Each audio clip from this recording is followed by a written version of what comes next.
কোথায় যাচ্ছ কাজল?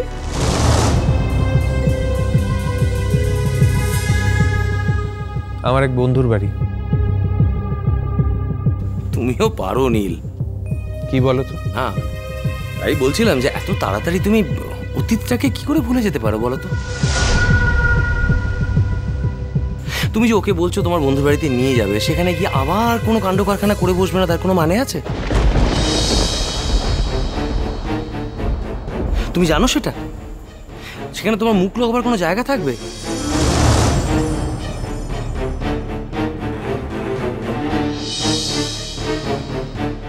আচ্ছা নীল, এর আগেও তো তোমার কম এক্সপিরিয়েন্স হয়নি বাবা। আমার ব্যাপারে এত ভাবতে হবে না বাবা। আমি আমার বউকে নিয়ে কোথায় যাব সেই স্পেসটাও তোমায় ঢুকতে হবে, এর কোনো মানে নেই। নীল,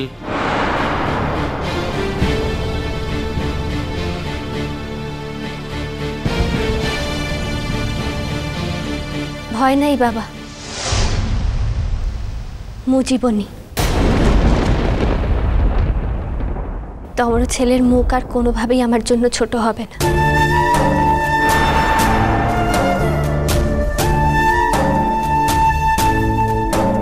যাচ্ছ না মানে? যাও, তুমি রেডি হয়ে এসো, যাও। কিন্তু যাচ্ছ না কেন সেটা শুনি।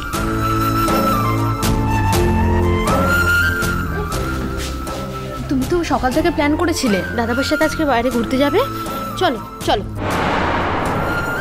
আর বৌদি ভাই, তুমি তো আমাকে শাড়ি সিলেক্ট করতে বললে, আর কোন শাড়িটা পরে যাবে সেটাও তো আমাকে দেখালে।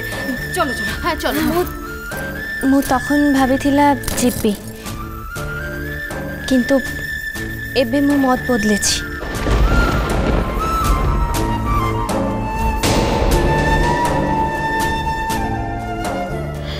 জীবনী, তোমার দাদা যদি চাহে তাহলে তাহলে একা যাক। কাজল, অরিন, এক মিনিট।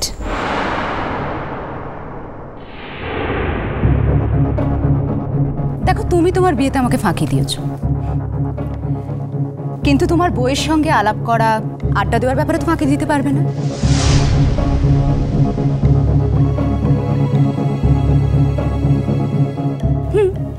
কাজল এখন ঠিক বুঝতে পেরেছে যে আমি ওর সঙ্গে গল্প করতে চাই, তাই না কাজল?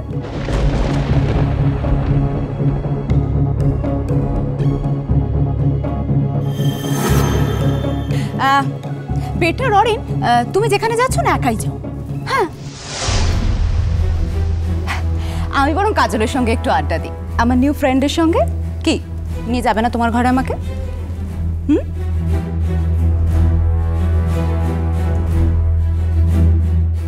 এসো।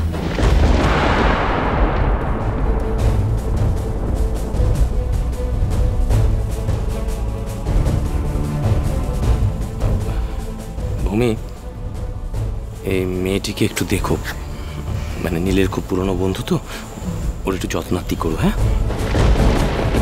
হ্যাঁ মিচকা, একদম তুমি চিন্তা করো না, আমি দেখছি।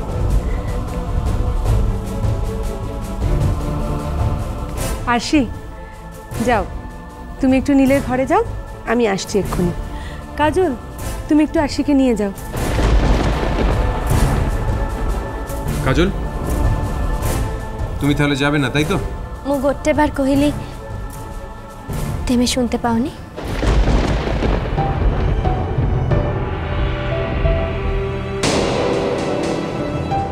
ও ওকে ওকে, ঠিক আছে, তাহলে আমি একাই। বোকামো করো না কেন?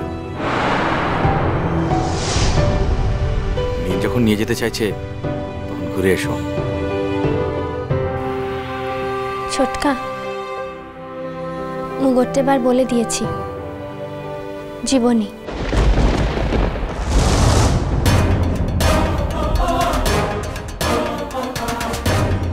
আর তাছাড়া আমাদের ঘরে নতুন অতিথি এসেছে, দুজনেই একসাথে বাড়ি থেকে চলে গেলে কি করে হয় বলো তো?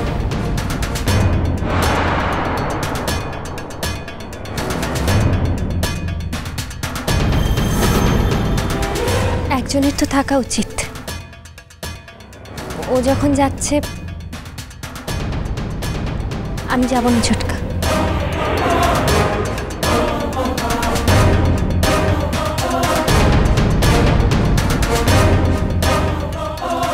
এসো আরশি দিদি।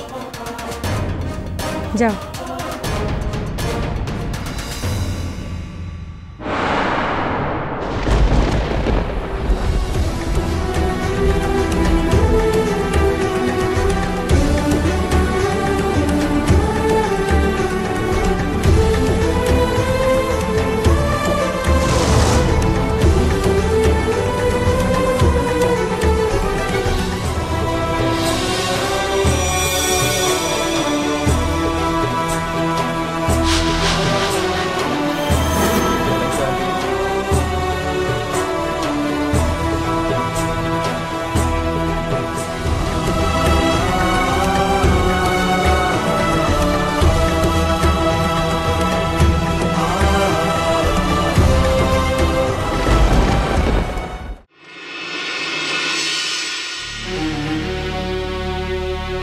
কাল তোদের অনেক রাত হয়ে গিয়েছিল, তাই আর কোনো কথা বলিনি।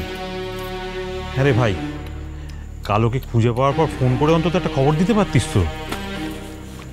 বাড়িতেই তো ফিরে এলাম, ধরো এটা, দেখতেই তো পাচ্ছ ফিরে এসেছি। তবু তোমার মনে হয়নি একবার আমাদের ফোন করে জানানো উচিত ছিল তোমার? না, মনে হয়নি, কারণ আমি তো কোনো অকাজে সময় নষ্ট করিনি জুডো, ওকে খুঁজতেই গিয়েছিলাম। জুডো, তোমার পড়াশোনা আছে, কাজকর্ম আছে, তুমি এই সমস্ত ব্যাপারে থাকতে চাও না। আমারও যেমন কপাল, শেষ পর্যন্ত সব কিছুর জন্য আমাকেই দোষী শাস্তি হয়।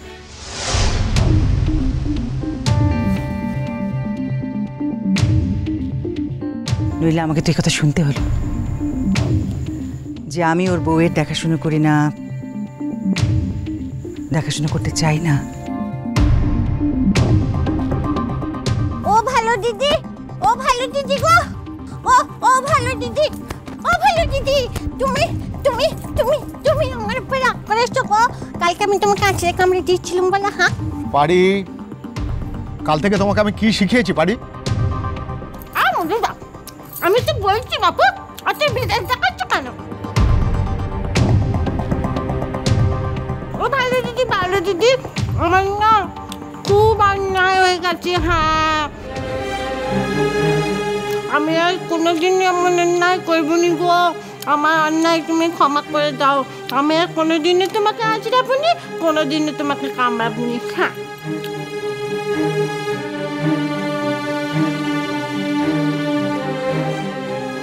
পারি অন্যের শিখিয়ে দেওয়া কথা না বলে যেদিন তুমি মন থেকে কথাগুলো বলতে পারবে সেদিন বলো।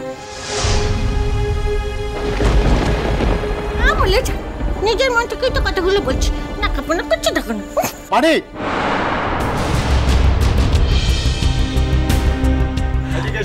আর যাকে যাকে ছেড়ে দে, ভালোই ভালো ফিরে এসছে, এসব কথা এখন আর বলার দরকার নেই।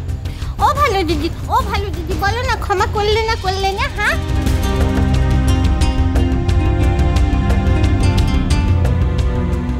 দেখো পারি, আমাদের ক্ষমা করা না করায় তোমার কিছু যায় আসে না।